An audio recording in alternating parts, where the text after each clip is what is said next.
Mesdames, Messieurs, le Président de la République a convoqué ce matin un conseil restreint de sécurité afin de tirer les premiers enseignements de l'interpellation hier à Bruxelles de Salah Abdeslam.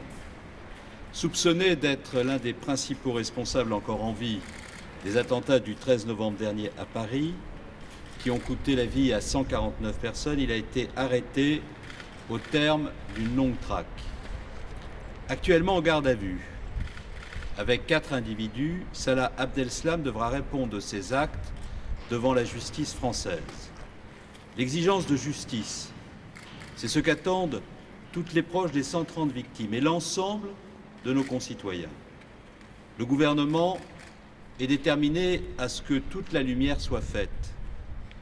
Il s'agit d'un coup important porté à l'organisation terroriste Daesh en Europe. Les opérations de la semaine écoulée ont ainsi permis de mettre hors d'état de nuire plusieurs individus qui ont fait la preuve de leur extrême dangerosité et de leur totale détermination. Je tiens à souligner la bonne coopération des services de police belges et français dans les domaines du renseignement et de l'enquête judiciaire qui a permis cette arrestation. Et je salue le travail efficace des enquêteurs et nous remercions les autorités belges pour leur engagement sans faille.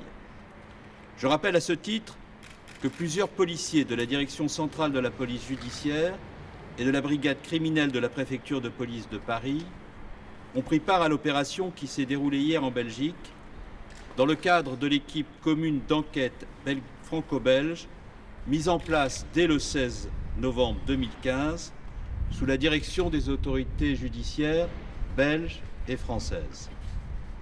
Je rappelle également que nous nous étions rendus avec le Premier ministre à Bruxelles le 1er février dernier, avec Jean-Jacques Urvoas, à l'invitation du Premier ministre belge Charles Michel.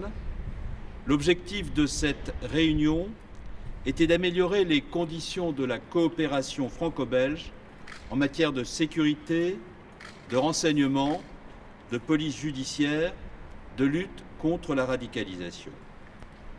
Lors des attentats du 13 novembre, 7 terroristes ont trouvé la mort. 3 autres individus impliqués dans cette affaire ont été neutralisés en France à Saint-Denis le 19 novembre et un autre l'a été à Forêt mardi dernier en Belgique.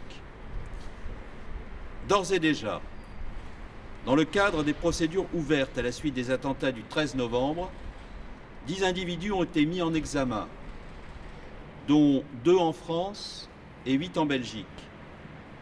Comme vous le savez, d'autres individus sont encore activement recherchés. Depuis le début de l'année en France, ce sont déjà 74 individus en lien avec des activités terroristes qui ont été interpellés, 37 ont été mis en examen, 28 ont été écroués. Jamais l'activité des services du ministère de l'Intérieur en charge de la lutte antiterroriste n'a été aussi intense.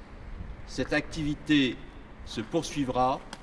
Elle permet de démanteler des filières de recrutement, des filières d'acteurs déterminés à passer à l'acte.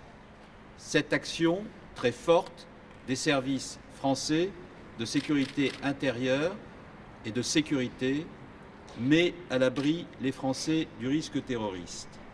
Ces résultats sont significatifs, mais ils ne marquent pas, bien entendu, l'achèvement de la lutte que nous menons sans relâche contre le terrorisme. Ils constituent, face à un niveau de menace qui demeure extrêmement élevé, un encouragement à poursuivre sans relâche nos efforts. Nous devons maintenir la vigilance à la hauteur de la menace et nous continuerons, dans les semaines qui viennent, à prendre de multiples dispositions rendues possibles par les choix budgétaires faits par le Président de la République et le Premier ministre pour armer davantage nos forces et continuer à prendre des dispositions face au risque terroriste, car nous devons en permanence nous adapter à la menace.